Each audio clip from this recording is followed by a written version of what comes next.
नमस्कार। मुद्दा तो है, मैं आपका स्वागत है। मैं हूं आपके साथ ब्रजेश चौकसी। आज मुद्दा है सांप पर सियासत। जी हां, बजट सत्र के दूसरे दिन विपक्ष ने युवाओं के सहारे सत्ता पक्ष को निशाने पर लिया और विपक्षी विधायक नकली सांप लेकर विधानसभा पहुंचे और आरोप लगाया कि बीजेपी युवाओं के हक पर कुंडली मारकर बैठी है, जिस पर बीजेपी ने पलटवार किया है और सांप के बहाने ही तंज कसा है कि कांग्रेस के भीतर ही आस्तीन के सांप हैं, इसलिए उन्हें पकड़ने की ट्रेनिंग कांग्रेस विधायक ले रहे हैं। खैर, सांप को लेकर शुरू हुई सियासत ने कई सवाल भी खड़े कर दिए हैं। उन सवाल को भी हम उठाएंगे, लेकिन उससे पहले देखिए रिपोर्ट।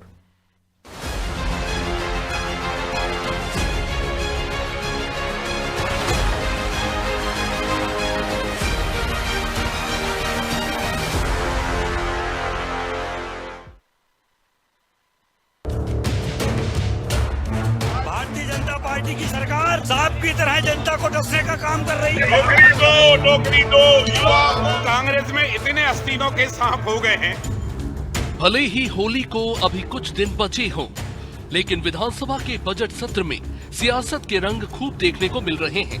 पहले दिन विपक्षी विधायकों ने काले नकाब पहनकर हो हल्ला किया, तो दूसरे दिन नकली काले सांप हाथों में लेकर सदन पहुंच गए और सियासी बीन बजाते हुए सत्ता पक्ष को घेरा। सांपों को दिखाकर विपक्ष ने सरकार पर बेरोजगारी और युवाओं से जुड़े मुद्दों पर तीखा वार तो किया ही, साथ ही आरोप लगाया कि सरकारी नौकरियों पर बीजेपी सांप की तरह कुंडली मारकर बैठी हुई है, जिससे युवा परेशान हो रहा है।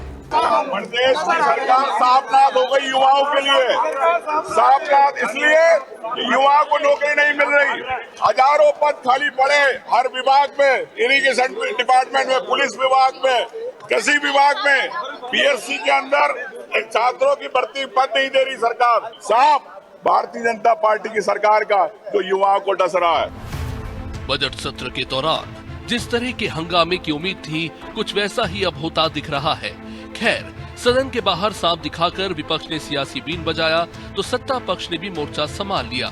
बीजेपी विधायक रामेश्वर शर्मा ने कांग्रेस पर पलटवार करते हुए कहा कि कांग्रेस के भीतर ही आस्तीन के सांप हैं। ये बात खुद कांग्रेसियों ने ही कबूल किया है। कांग्रेस नेता एक दूसरे को डसने का काम कर रहे हैं। कांग्रेस सांप पकड़ने का प्रशिक्षण ले रही है, क्योंकि कांग्रेस में इतने आस्तीनों के सांप हो गए हैं। जैसे मैंने कहा कि जीतू पटवारी जी उमंग सिंगार को डस रहे हैं, उमंग सिंगार दिग्विजय सिंह जी को डस रहे हैं, दिग्विजय सिंह जी कमलनाथ जी को डस रहे हैं, कमलनाथ जी राहुल गांधी जी को डस रहे हैं, और राहुल भैया वगैरह ये तो सब परेशान है। अरुण यादव जी का तो पता ही नहीं है। इसलिए कांग्रेस पहले नकली सांप पकड़ने का प्रशिक्षण कर रही है, फिर उनके अंदर जो आस्तीनों के सांप हैं उनको पकड़ने के प्रशिक्षण करेंगे। याद हो तो नाग पंचमी पर सांसद दिग्विजय सिंह ने अपने ही कार्यकर्ताओं को नसीहत दी कि नाग की पूजा करो, लेकिन आस्तीन के सांपों से सचेत रहो। आस्तीन के सांपों से सचेत रहो। इतना ही नहीं, कुछ दिन पहले पीसीसी चीफ भी गुटबाजी के कैंसर का जिक्र करते नजर आए थे। कुल मिलाकर कहा जाए तो विपक्ष की कोशिश तो सांप दिखाकर रोजगार और युवाओं के मुद्दों पर सत्ता पक्ष को घेरने की थी, लेकिन सत्ता पक्ष ने ही कांग्रेस की गुटबाजी की दुखती रग को दबाते हुए उसे घेर लिया और शायद सांप, सदन और संग्राम वाली इस रणनीति की हवा भी निकाल दी। ब्यूरो रिपोर्ट, अनादि टीवी।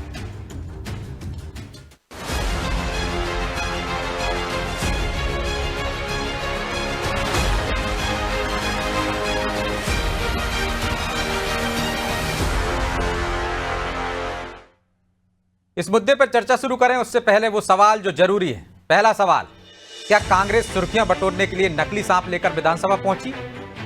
दूसरा सवाल, विधानसभा में सांप लेकर पहुंचने से क्या कांग्रेस खुद निशाने पर आ गई है? तीसरा सवाल, क्या सांप पर शुरू हुई यह सियासत कांग्रेस की गुटबाजी पर जाकर थमेगी? चलिए इन सवालों के साथ इस मुद्दे पर चर्चा शुरू करते हैं और चर्चा में हमारे साथ मौजूद हैं बीजेपी प्रवक्ता ब्रजगोपाल लोया, कांग्रेस नेता समर सिंह और हमारे सहयोगी ध्रुव पटेरिया। लोया जी, समर जी, बहुत बहुत स्वागत है आपका। और शुरुआत लोया जी आपसे ही करते हैं। वो कह रहे हैं कि आप नौकरियों पर सांप की तरह कुंडली मारकर बैठे हैं, बेरोजगारों को डस रहे हैं, इसलिए उन्होंने ये प्रदर्शन किया ताकि आप वो कुंडली मारकर जो बैठे हट जाएं और लोगों को रोजगार दें, बेरोजगारों की समस्या का समाधान करें। तो इसमें आस्तीन के सांप कहां से आ गए? ब्रजेश जी, दो बातें हैं बड़ी स्पष्ट हैं। कि एक तो कांग्रेस पार्टी इसी तरह झूठ बोलती है और उन्होंने अपना चेहरा इसमें उजागर कर दिया कि हम किस तरह के सांप हैं। और दिग्विजय सिंह तो कह चुके हैं कि आस्तीन के सांप है, मगर मैं कुछ जिम्मेदारी से कुछ बातें कहना चाहता हूं। कांग्रेस के नेतागण इसी तरह युवाओं को भड़काने का और उकसाने का काम कर रहे हैं। आप वास्तविक मुद्दे से बहुत दूर हैं। मध्य प्रदेश के युवा को मालूम है कि सरकार में जितनी नियुक्तियों की आवश्यकता है तेजी से उनकी भी हो रही है। हमने लक्ष्य जो तय किया है उस लक्ष्य के पालन करने के लिए पूरे प्रयत्न एक साथ चालू है। दूसरी बात, जो प्राइवेट सेक्टर में हम रोजगार जनरेट कर सकते हैं वो है, और जो अपने से रोजगार पैदा करते हैं उन लोगों को तीनों स्तर पर सरकार काम कर रही है और ये मध्य प्रदेश के नौजवान को मालूम है। और इसीलिए इनके साथ कोई युवा नहीं जुड़ता है, क्योंकि आप केवल उसे इस तरह का मुद्दा बनाते हैं जिस तरह की एक मृग मरीज का होती है वो दिखाने की आप कोशिश करते हैं। मगर एक बात मैं दूसरी भी और कहना चाहता हूं, कांग्रेस के माननीय विधायक गण हैं जो सांप लेकर गए थे, अरे नकली नहीं प्रभु, आप तो असली सांप हैं जिन्होंने 65 वर्षों तक इस प्रदेश की जनता को डसा है। तब तो वो जनता आपसे इतनी दूर रहती है और उस जनता को ये भी मालूम है कि पय पानम भुजंगानाम केवलम विश्ववर्धनम, कि वो आपको अगर दूध पिलाएगी तो आपका जहर और बढ़ेगा। इसीलिए मध्य प्रदेश की जनता ने लगातार से इन्हें दूध पिलाना बंद कर दिया है ताकि इनका जहर ना बढ़ पाए।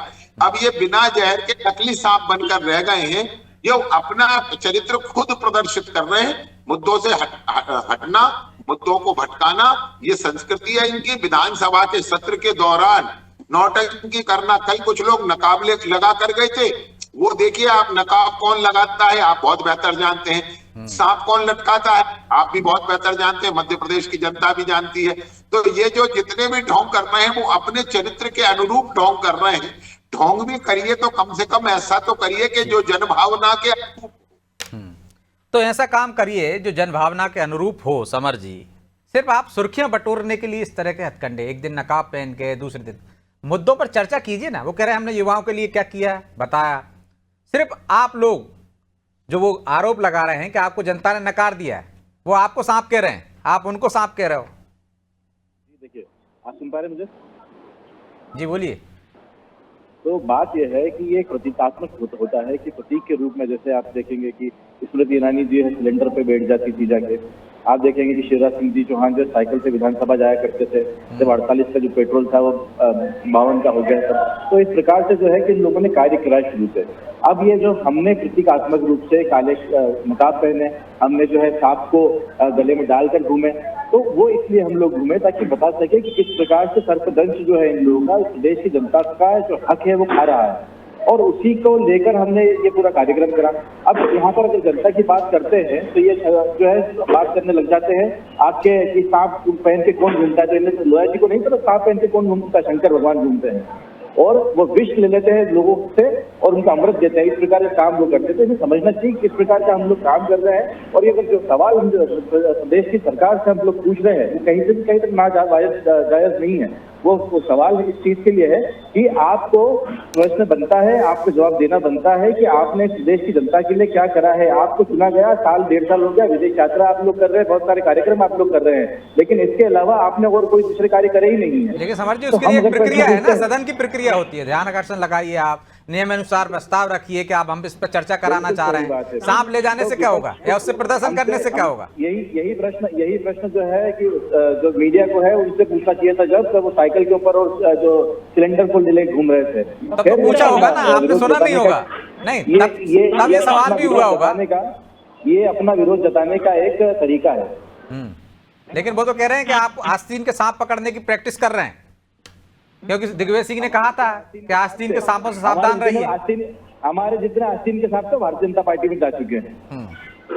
चलिए, भाजपा में चले गए सारे आस्तीन के सांप। लेकिन प्रभु जी, क्या वजह है कि सांप लेके प्रदर्शन करना? जो समर जी कह रहे हैं वह है कि सिर्फ सुर्खियां बटोरना, जो विश्वास सारंग भी कह रहे हैं, मुद्दों पर बात नहीं करना चाहती कांग्रेस, उस तर्कों के साथ नहीं आती है सदन में, सिर्फ एक सुर्खियां बटोरने के लिए, मीडिया में छपने के लिए, फोटोबाजी के लिए आती है। जी, ऐसा लगता है कि कांग्रेस का जो वाकई में जो कहें कि कांग्रेस का जो ज्ञान का भंडार है वो खाली हो गया है। समर जी बिल्कुल सही कह रहे हैं। तुमने शब्द आसिफ के साथ प्रयोग किया, क्योंकि जितने भी ज्ञानी ध्यानी टाइप के जो लड़ने लड़ाके विधायक और जो नेता थे वो सब बीजेपी में चले गए। कांग्रेस में ये कहीं एक तरह की शून्यता सी आ गई है। प्रभु जी कुछ तकनीकी खामी है, आपकी आवाज नहीं आ रही, मैं लौटूंगा आपके पास। लेकिन लोया जी, इस तरह से प्रदर्शन तो आप लोग भी करते थे। वो कह रहे हैं कि यदि सिलेंडर्स के साथ आप जाते थे, साइकिल पे जाते थे, तो ये तो प्रतीकात्मक है। इसको आपने आस्तीन के सांपों से जोड़ दिया, गुटबाजी से जोड़ दिया। हम ये कहते हैं राजनीति प्रतीकों से होती है, मगर प्रतीक किस, यदि सिलेंडर की कीमत बढ़ती थी तो हम सर पर सिलेंडर लेकर जाते थे, यदि पानी की समस्या आती थी तो हम मटके लेकर जाते थे, यदि पेट्रोल का या डीजल का रेट बढ़ता था तो हम मोटरसाइकिल की जगह बैलगाड़ी लेकर जाते थे या साइकिल लेकर जाते थे। आप भी करिए ना प्रतीकों का प्रदर्शन। आप तो सांप लेकर जा रहे हैं, सांप किस चीज का प्रतीक है? आपके चरित्र का प्रतीक है, इसके अलावा किसी चीज का प्रतीक नहीं है। कल नकाब पहन कर आए थे, वो भी कांग्रेस के चरित्र का प्रतीक है, इसके अलावा किसी चीज का प्रतीक नहीं है। और एक बात और कहता हूं, ये प्रतीकों में मत उलझिए, मत। आपने ब्रजेश जी कई बार सुना है कि आपने कांग्रेस के नेताओं के मुखारविंद से सुना है कि सबसे बड़े उद्योगपति कमलनाथ हैं, वो देश के इतने बड़े उद्योगपति हैं, ये है वो है। परंतु आप मुझे बताइए, क्या कमलनाथ जी मध्य प्रदेश के युवाओं को एक आध रोजगार देने की जिम्मेवारी लेते हैं क्या? नहीं लेते हैं। जब चर्चा होगी, भाषण देंगे तो कहेंगे कमलनाथ से बड़ा उद्योगपति नहीं है, जब रोजगार देने की बात आएगी तो शून्य रहेगा कमलनाथ का। अब जब भारतीय जनता पार्टी की सरकार है तो सभी के रोजगार की चिंता भारतीय जनता पार्टी की सरकार कर रही है, मगर कांग्रेस पार्टी क्या कर रही है ये बताए ना, कि 16 महीने में एक आध आदमी को तो दिया होगा ना, समय कम मिला था आपको। ठीक है, हमने एक वर्ष में 57,000 नौजवानों को सरकारी नौकरी दी है। इसका जवाब ले लेंगे समर जी से कि उनके चरित्र का प्रतीक है क्या ये प्रतीक चिन्ह जो लेकर गए हैं। लेकिन उससे पहले प्रभु जी, जो मेरा पहले सवाल था कि क्या वजह है, सुर्खियां बटोरना है कांग्रेस का मकसद, या वाकई में असल मुद्दों पर बात करना चाहती है? क्योंकि उसकी तैयारी से जाना चाहिए, उन्हें ध्यान आकर्षण लगाना चाहिए, विधानसभा के जो नियम है उस प्रक्रिया के तहत बेरोजगारों की समस्या उठाना चाहिए, लेकिन ऐसा तो दिख नहीं रहा है। देखिए प्रजेश जी, इस बार का बजट सत्र बहुत छोटा है। कांग्रेस चाहती तो इस सत्र को, छोटे सत्र में वो स्थिति ला सकती थी कि सरकार को सत्र की अवधि बढ़ानी पड़ती या सरकार को उसमें जो है उनके मुद्दों पर जवाब देना पड़ता, लेकिन कांग्रेस के पास मुद्दों का ही टोटा दिखाई दे रहा है। आप किन मुद्दों को लेकर प्रदर्शन कर रहे हैं, आप ये बताइए। जब विधानसभा सत्र की अधिसूचना जारी हुई उसमें आपने प्रतिकार किया? नहीं किया। अब कल पहले दिन आए, जब विधानसभा शुरू हो गई तो प्रतीकात्मक तौर पे जो भी कह ही रहे थे समर जी की प्रतीकात्मक विरोध प्रदर्शन, प्रतीकात्मक तौर पे आप मुंह पे काली पट्टी बांध कर आ गए। अगले दिन आप बेरोजगारी और तमाम मुद्दों को लेकर आ गए। ये वही मुद्दे हैं जो पिछले 20 साल से कांग्रेस सरकार में भी थे, पिछले 20 साल से भी ये मुद्दे जिंदा हैं। उसके बावजूद जो है जनता ने बार बार बीजेपी की सरकार बना के दी और आपको 66 सीटों पर समेट दिया था चुनाव में। तो इन मुद्दों का जनता पर असर नहीं है ना। उन मुद्दों पर जाइए जो जनता ने, जिनके लिए भेजा है आपको चुनकर। जनता ने विधायक इसलिए चुनती है कि आप विधानसभा के फोरम पर उसकी बात रखें। आप बजट सत्र आ रहा है, अपने विधायक के दायित्व की हैसियत से आप अपने क्षेत्र के लिए सड़क, पानी, बिजली और जो भी मूलभूत सुविधाओं की बात है गाँव की, उसके लिए ज़्यादा से ज़्यादा बजट अर्जित करके लाएं। उसके लिए आपको भेजा है कि वो तैयारी आप वहाँ पर विधानसभा में करें। आप जनता की जो मूल समस्याएं हैं वो सदन के फोरम पर उठाएं। आप बाहर सांप ले आएंगे, नकली प्रदर्शन करेंगे, इससे कोई हल नहीं होने वाला है।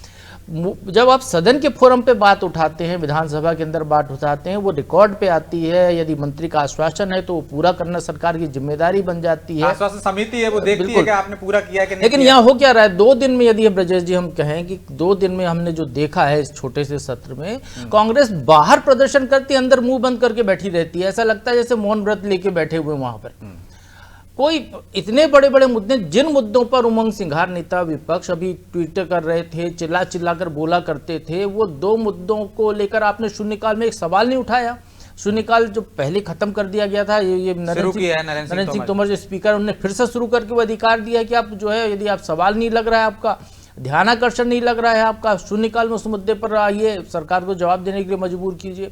आप उस मुद्दों को, जो जनता से जुड़े मुद्दे हैं, वो उठा ही नहीं रहे। आप उन मुद्दों को, आप केवल किस बात को लेकर आ रहे हैं कि प्रदेश में बेरोजगारी दूर नहीं किया आपने। अरे बेरोजगारी होने के बावजूद इसी सरकार को चुना है ना प्रदेश की जनता ने। वो दिग्विजय सिंह का जमाना गया कि जब आप पद खत्म कर रहे थे, पद खत्म किए जा रहे थे, तब जनता ने प्रतिकार किया था, आपको हटा दिया था। लेकिन इस सरकार यदि काम नहीं कर रही है, प्रतीकात्मक रूप से तो बीजेपी भी करती रही है। नहीं तो बीजेपी ने जनता तक सड़क पे आंदोलन किए थे ना, जनता कहाँ जुड़ी, जनता को जोड़ा था बीजेपी ने। यदि बीजेपी ने भोपाल में लालटेन जलाई थी तो गांव-गांव में लालटेनें जल रही थी उस समय। आप जनता से जुड़ा होगा तब तो। वही तो मैं कह रहा हूँ कि आप जिन मुद्दों को लेकर जनता के बीच में जाने का ढकोसला कर रहे हैं, उन मुद्दों को जनता चुनाव में खारिज कर चुकी है। वो मुद्दे लेकर आइए जो मुद्दे अभी ज्वलंत हैं। आपने परिवहन घोटाला उठाया, उसको लेकर एक सवाल किया क्या किसी ने? कोई सवाल नहीं किया। तो और दूसरे तरह के जो अखबारों में जो खबरें आ रही हैं, आपने उसको लेकर विधानसभा में एक्स पर लगातार लगे हैं, बयानों में दे रहे हैं समर जी, वो मुद्दे असल में सदन के अंदर जो चर्चा करना चाहिए वो नहीं कर रहे हैं, बाहर सिर्फ प्रदर्शन कर रहे हैं सुर्खियां बटोरने के लिए। और लोया जी कह रहे हैं आपका चरित्र उजागर करता है सांप लेकर जाना। तो देखिए, जहाँ तक की बात है सदन की कार्रवाइयों के अंदर, हमने पहले भी कहा कि इसका जो समय है वो बढ़ना चाहिए। हमारे कई नेताओं ने इस बारे में सरकार से बोला। इसके अतिरिक्त हमने ये कहा कि उसकी जो लाइव स्ट्रीमिंग होनी चाहिए, जो भी सदन में चल रहा है उसका लाइव स्ट्रीमिंग होना चाहिए। अरे समर जी, आप ऐसा आप बोलो तो कम समय होगा, उसका पर्याप्त उपयोग करेंगे कि नहीं करेंगे? जिन लोगों ने सुना है हमारे विधायकों को, उनको तो पता चले कि हमारे जो विधायक है, कांग्रेस पार्टी विधायक, उनके मुद्दे रख रहे हैं कि नहीं रख रहे हैं सदन में, उसके लिए हमने लाइव रिकॉर्डिंग और लाइव जो स्ट्रीमिंग की बात करी, लेकिन वो सरकार द्वारा स्वीकार नहीं किया गया। फिर बात आती है कि प्रतीकात्मक रूप से हम जब सांप लेकर आते हैं इनके खिलाफ, कि ये जो सांप की तरह कुंडली लगा के बैठ गए लोगों की रोजगार के ऊपर, जो रोजगार ये लोग नहीं दे पा रहे हैं, तो उसको फिर एक नए नए तरीके से जो आस्तीन के साथ रोजगार की भाषा का इस्तेमाल करते हैं। अरे आस्तीन के साथ की जहाँ तक बात है, हम तो हमारे पार्टी में तो वही तो कह रहे हैं ना, जो प्रभु जी कह रहे हैं कि यदि बेरोजगार है तो वो भी जुड़े हैं आपके साथ, जनता के बीच में जाके जनता को जोड़ के आंदोलन करिए ना, तो ज्यादा असरकारक होगा, क्योंकि भाई जनता चुनती आई लगातार। हमने इंदौर से एमपीपीएससी का मुद्दा उठाया, आप लोगों ने उसको देखा। हमने नर्सिंग घोटाला उठाया, तो वही तो कह रहे हैं सदन में भी उठाइए ना, सदन में उठाइए ना, सदन में ध्यान आकर्षण लगाइए, आप शून्यकाल में उठाइए। आप देखिए नर्सिंग घोटाला आपने उठाया था, कितनी चर्चा कराई, उसमें समय से ज्यादा चर्चा कराई अध्यक्ष ने। बिल्कुल, और ये आगे हम लोग कर्तव्य, हम लोग विपक्ष में बैठे हैं और जनता की जो मांगे हैं, जनता की जो जरूरत है, तकलीफें हैं, उनको सरकार के सामने लाने का कर्तव्य हमको। तो वही तो कह रहे हैं जो मुख्य प्लेटफॉर्म है उस पर क्यों नहीं बात कर रहे हैं? आंदोलन अलग चीज है, अंदर सदन में बात करेंगे, आश्वासन मिलेगा, समाधान होगा। मैं वही कहता हूँ ना कि प्लेटफॉर्म पे भी होता है, आप देखिए करेंगे। आप कह रहे हैं कि लाइव नहीं दिखा रहे हैं इसलिए नहीं कर रहे हैं, आप कह रहे हैं कि सत्र छोटा है तो छोटा है, तो ज्यादा महत्वपूर्ण हो गया है ना कि आप अपनी ज्यादा से ज्यादा बात कर सके। मजबूती के साथ उठा रही है, भले वो सड़क हो या सदन हो। कांग्रेस पार्टी जन सामान्य की समस्याओं को लेकर सदन, सड़क से लेकर सदन तक उनकी आवाज को बुलंद करने का काम जो है कांग्रेस पार्टी कर रही है। खैर ये बात अलग है कि नहीं दिख रहा लगता जो, हाँ जी, लगता है जनता को नहीं दिख रहा, वो नहीं जोड़ रही है आपसे। बिल्कुल दिख रहा है। देखिए, आप इस प्रकार से इसको नहीं बना सकते, क्योंकि 60 साल 70 साल तो भारतीय जनता पार्टी को हो गए जब ये मेहनत करते रहे। उसके बाद में कहीं जाके उन्होंने जो मैंडेट था उसको तोड़ा, झूठी अफवाह फैला के राहुल गांधी जी उतना ही समय चाहिए आपको भी 60-70 साल, इतने समय तो नहीं, आप तो सरकार में रहे, इतना समय चाहिए आपको। आपको समय मिलेगा, आने वाला चुनाव ही आपको बता देगा।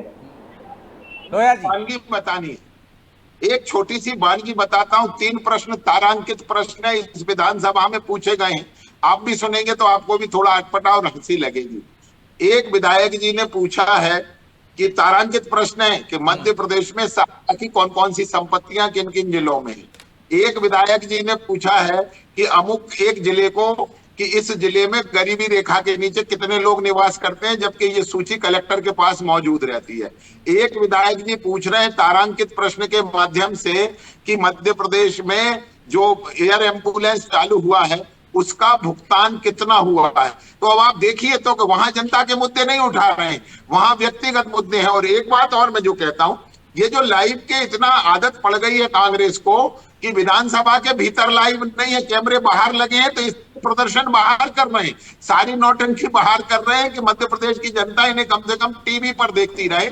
परंतु एक बात याद रखिए समर जी, मध्य प्रदेश की जनता को यह बेहतर मालूम है कि आप उनके हित और कल्याण का जो फोरम है विधानसभा, वहां चुपचाप बैठे हैं, शून्य होकर बैठे हैं और वहां मुद्दे नहीं उठा रहे हैं, और न उठाने के पीछे भी प्रश्न है। अब आपसे मैं पूछता हूं, किस तरह आप महिला उत्पीड़न का मुद्दा उठाएंगे जब नेता प्रतिपक्ष उमंग सिंगार की पत्नी फरियादी हैं और वो ये कह रही हैं कि मेरे पति मेरे साथ नाइंसाफी कर रहे हैं, अत्याचार कर रहे हैं। उमंग सिंगार जी के बेडरूम में एक महिला आत्महत्या कर लेती है, आप कैसे प्रश्न उठाएंगे? प्रश्न उठाने के पीछे मजबूत चरित्र होता है, तब प्रश्न उठता है, ऐसे प्रश्न नहीं उठता है और जनता उन पर विश्वास भी नहीं करती। ठीक है, समर जी से इसका जवाब लेंगे, लेकिन प्रभु जी जो लग रहा था कि उमंग सिंगार भी कह रहे थे कि डर गई है सरकार, मैं मुद्दे उठा रहा हूं इस वजह से मेरे खिलाफ षड्यंत्र रचा जा रहा है, मेरी बीवी को एक तरह से मोहरा बनाया जा रहा है, क्या ये उसी की परिणति तो नहीं है कि सदन के अंदर चर्चा ही ना हो? अब ये तो उनका जो भी कारण हो ब्रजेश जी वो जाने, उमंग सिंघार जो आप कह रहे हैं शायद हो सकता है वो भी कारण हो, लेकिन यहाँ मूल विषय ये है कि उनकी पत्नी ने आरोप लगाया, कोई बीजेपी का नेता लेकर नहीं गया है, पत्नी उनकी है, आज नहीं लगाया उन्होंने, 2022 में भी ऐसे ही आरोप उन्होंने उमंग सिंघार के खिलाफ FIR कराई थी, तब भी उन्होंने यही कहा था कि अब बीजेपी ये कर रही है। तो आपके पारिवारिक झगड़े सड़क पर आ रहे हैं तो इसकी गलती बीजेपी या विरोधी दल की या विधानसभा की थोड़ी है, वो तो आपकी निजी गलती है, उसको आपको सुधार करना चाहिए था। यदि आप निजी कारणों से यदि दबाव में आ रहे हैं तो फिर तो आपको जनप्रतिनिधि रहने का अधिकार ही नहीं है। जनप्रतिनिधि तो वो होता है ना जनता के मुद्दों पर जेल जाए। तो डर किस बात का? जब राहुल गांधी कह रहे हैं हम किसी से नहीं डरते हैं, उमंग सिंघार कह रहे हैं डरते नहीं है, तो सदन में मुद्दे उठाने से किस बात का डर, समर जी? और वो कह रहे हैं कि चरित्रवान होंगे तब तो महिलाओं को मुद्दे उठाएंगे, खुद कटघरे में है तो कैसे उठाएंगे? और उमंग सिंघार जी उसी प्रकार से मुद्दे उठाएंगे महिलाओं के उत्पीड़न के, जिस प्रकार से जो नरेंद्र मोदी जी जो है वो उठाते हैं महिलाओं के बारे में, तो उसी प्रकार से जो है वहाँ पर मुद्दे उठाए जाएंगे, उसकी आप चिंता ना कीजिए। और जहाँ तक की बात है सदन में मुद्दे उठाने की, हर व्यक्ति के, वो बुजुर्ग हो, युवा हो, बेरोजगार हो, तो कहाँ उठ रहे हैं? वो तो कह रहे हैं ऐसे ऐसे सवाल लगाते हैं आप जिनकी जानकारी वहीं पे जिला कार्यालय में। सबके मुद्दे जो है उठाए जाएंगे, कांग्रेस ही उठाएगी। वो मुद्दे नहीं उठाते हैं, वो काम करते हैं, बेटियों के लिए काम करते हैं, किसानों के लिए करते हैं, मजदूरों के लिए करते हैं। और वही तो हम आपसे कह रहे हैं, घर पे लेके आ जाए। गुजरात की एक बेटी है, वो विधवा जैसा जीवन जी रही है, उनको घर पे लेके आ जाए, सबसे पहले वो तो आपत्ति नहीं उठा रही ना, उसकी आपत्ति, और जो आपत्ति उठा रही है आपके घर की महिला, उस पर आप संज्ञान नहीं ले रहे हैं। उमंग सिंघार की पत्नी उठा रही है जी, सबको जान प्यारी है। अच्छा, सबको जान प्यारी है। किस प्रकार से गुजरात के अंदर जो विपक्षी, अब उनके जो विरोधी लोग होते हैं उनका मुंह बंद किया जाता है, वो हमने और आपने सबने देखा। ये मैं नहीं कहता, इनके भारतीय जनता पार्टी के बड़े नेता जो है वो अपना पॉडकास्ट में कहते हैं। तो मतलब डर गए आप? आपके नेता के डरते नहीं है? कुल नहीं डरते, किस बात का डरना? इसलिए नकली सांप लेकर आते हैं, असली सांप लेकर आते हैं, आरोप तो सरकार लगाती रहती है, लोगों को, परिवार को दोहरा बना के इस प्रकार के आरोप तो जो सरकार लगाती रहती है। तो आरोपों से ही डर गए ना आप? तो सदन में उठाते जोरदार तरीके से, कहाँ डरे? कहाँ उठाए? 2 दिन में आपने क्या मुद्दे उठाए बताइए आप? हम एक दिन नकाब पहन के चले गए, एक दिन सांप लेकर चले गए। आपके सामने है, वो वहीं पर रहते हैं जहाँ पर वो पिछली बार देखे गए थे, सरकारी उनको बंगला अलॉटेड है, वो कहीं इधर उधर गए नहीं, डर के तो आदमी भागता है ना। वो तो शेर के जैसे आपके सामने खड़े, देखे जाके मिलिए। बता सकता हूँ किस तरह के प्रश्न आपके विधायक उठा रहे, महेश परमार ने किस तरह के उठाए, जयवर्धन सिंह ने किस तरह के उठाए। एक भी मध्य प्रदेश की जनता से जुड़ा प्रश्न नहीं है, और विधानसभा का फोरम जनता का फोरम है, वहां आप जनता से चुनकर आए हैं, उनकी करिए, उनके मुद्दे उठाइए। मगर आप तो राहुल गांधी की राजनीति को आगे बढ़ाने का यहाँ प्रयत्न कर रहे हैं, और वो भी कहाँ कर रहे हैं? विधानसभा। कांग्रेस भारतीय जनता पार्टी के द्वारा किए जा रहे भ्रष्टाचार, जिसके अंदर एम्बुलेंस की सुविधा को लेकर के भ्रष्टाचार कर रहे हैं, भुगतान किया गया तो गलत है? नहीं पूछे आपसे? अरे कल इंदौर के अंदर हमने देखा BRTS को तोड़ा जा रहा है, उसकी पुताई भी चल रही है। मतलब एक तरफ तो वो भ्रष्टाचार जो सरकार के जनता का पैसा है जिसको आप पानी की तरह बहा रहे हैं, ऐश और मौज कर रहे हैं, उसके ऊपर प्रश्न नहीं पूछा जाएगा। लेकिन उसको सोशल मीडिया पर ही ना बोले। उम्मीद तो ये है कि कांग्रेस उसको सदन के अंदर भी उठाए। लेकिन माफी चाहता हूं, समय की बाध्यता है, इसलिए चर्चा को यहीं विराम देना होगा। आप दोनों का बहुत बहुत धन्यवाद। तो निश्चित तौर पर सदन जनता की आवाज उठाने का एक लोकतंत्र का मंदिर है, जहां पर विपक्ष को जाना चाहिए तैयारी से, और सरकार को मजबूर करना चाहिए कि उन मुद्दों पर बात हो सके, जनता की समस्याओं का समाधान हो सके। लेकिन यह कांग्रेस लगता है तैयारियों के साथ नहीं है, या उसके पास मुद्दों की समझ नहीं है। वो सदन में कम और सड़क पर, यानी हम कह सकते हैं सदन के बाहर, सड़क पर भी जनता उसके साथ नहीं है, सिर्फ एक प्रतीकात्मक प्रदर्शन कर रही। क्या इसका असर होगा, या ये दाव कांग्रेस पर ही उल्टा पड़ता नजर आ रहा है? ये तो आने वाला समय बताएगा। बहरहाल मुद्दा तो है में इतना ही। मुझे दीजिए इजाजत, और आज देखते रहिए अनादि टीवी। नमस्कार।